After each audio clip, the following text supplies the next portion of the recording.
Hello there, my friends. It's Jen Pitta with By the Shore Stamping. I wanted to come to you this week for our Teach Me Tuesday video, even though it is in fact Wednesday. Sorry about that. Yesterday was card class and it was a pretty busy class, pretty full house.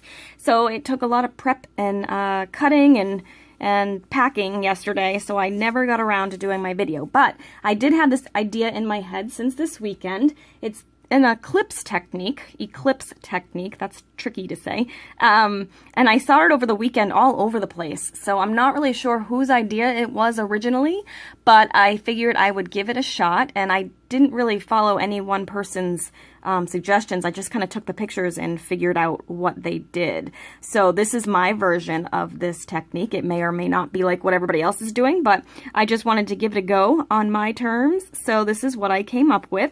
And you can see that it's basically just a card that has the letters popped out, so you're stamping on the letters and the cardstock.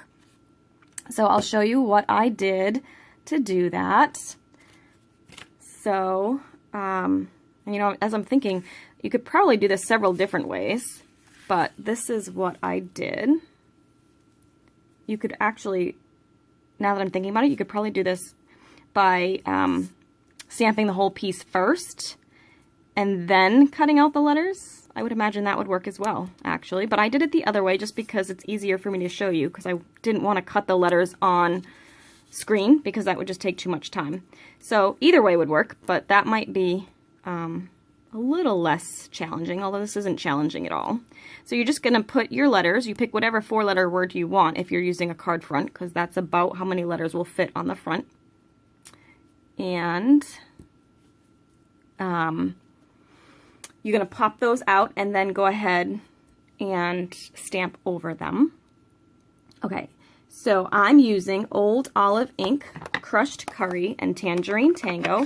So I'm going to take the yellow first, and I'm going to go ahead and stamp that with the Crushed Curry. I'm going to stamp off first because I don't want it quite so dark, and then I'm just going to go ahead and randomly stamp that yellow on the pattern paper. Now again, this is where actually I think it might be easier if you do the stamping first and then cut out your letters, because then you don't have to worry about going over the lines. Oh, and look, I missed a little bit of my yellow. Let's see how I do with relining that up. It's tricky, and especially when I have a camera in my way. But I'm gonna give it a whirl. See if I can get that color. Ah, not bad. It works. Okay, and then I'm gonna do one more. And I always start, when I'm doing a random pattern, I always start with my largest images first because it's easier to fill in that way. If you start with the little ones and then try to add in the big ones, it can be sometimes hard to find space for that. Okay, so next up, I'm going to use Old Olive and the detail leaf. I'm using the Colorful Seasons stamp set, which I think I've used before, but it's this one here, so it's got like fall, winter, spring, and summer. I'm using that. And again, this was Crushed Curry stamped off. Now I'm using Old Olive. And I'm going to go ahead and add some detail leaves in here. Straight to the paper, no stamping off this time.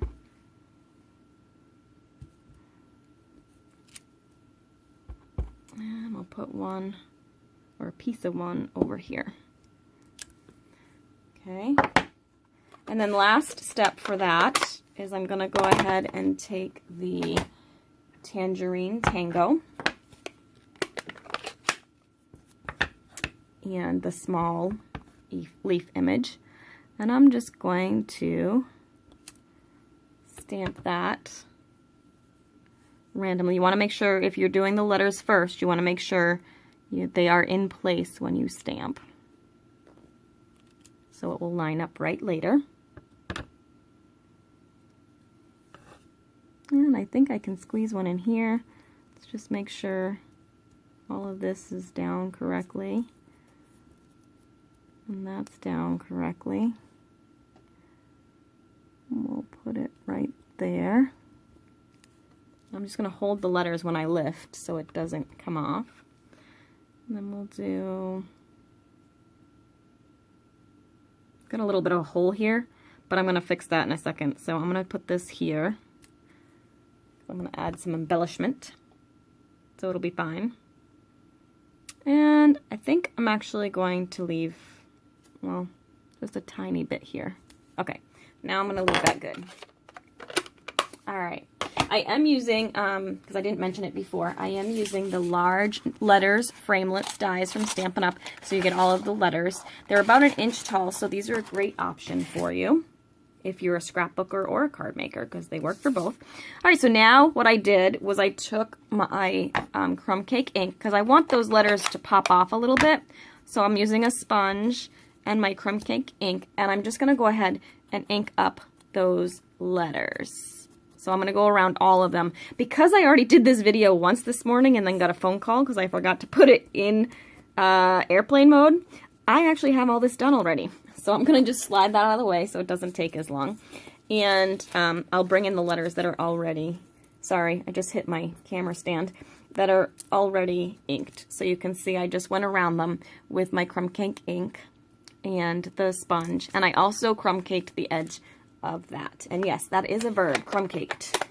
Okay, so next up is I'm going to go ahead and I'm going to add a little bit of color into here, or crumb cake I should say, because I want to pull that color back in. So I'm using the, which one is this? This is the mini chevron ribbon, I believe, from the new catalog, the annual catalog. Oh, my fingers are really inky. Messy stamper is a good stamper, right? Is that the rule? All right, so I'm going to go ahead and take that, and I'm just going to tie that in a little knot over here on the right side. And that, as I was saying before, will cover up that little weird spot I had on the one I stamped for you just a second ago. So that's why I wasn't worried about how awkward that looked. All right, so now I'm going to go ahead and tie the knot.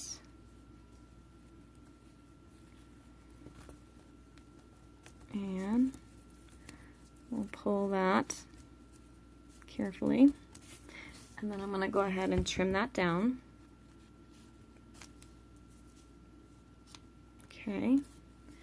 And I will take this and add some adhesive to it.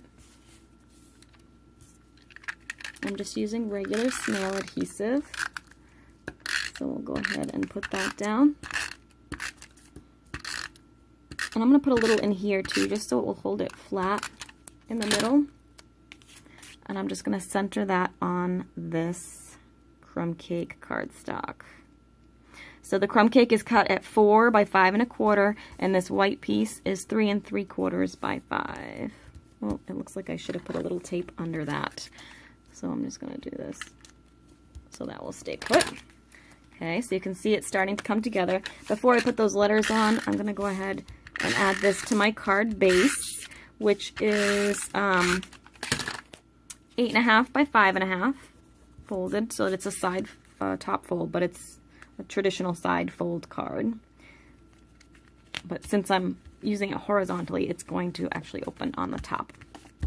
All right.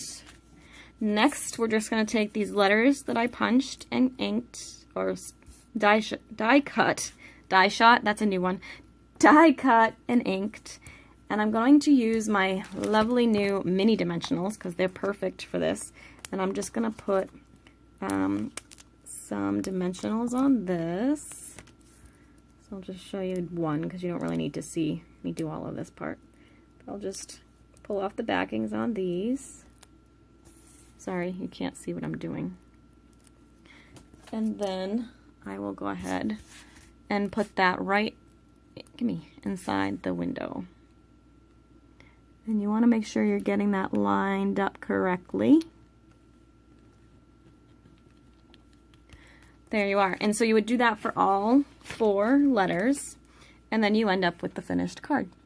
This would be a great element on a scrapbook page as well, be a great title. And of course you could do a longer word, and then that would be a great title as well. So depending on Whether you're doing cards or scrapbooking, this is a very versatile technique for all sorts of uses. So hopefully you enjoyed that.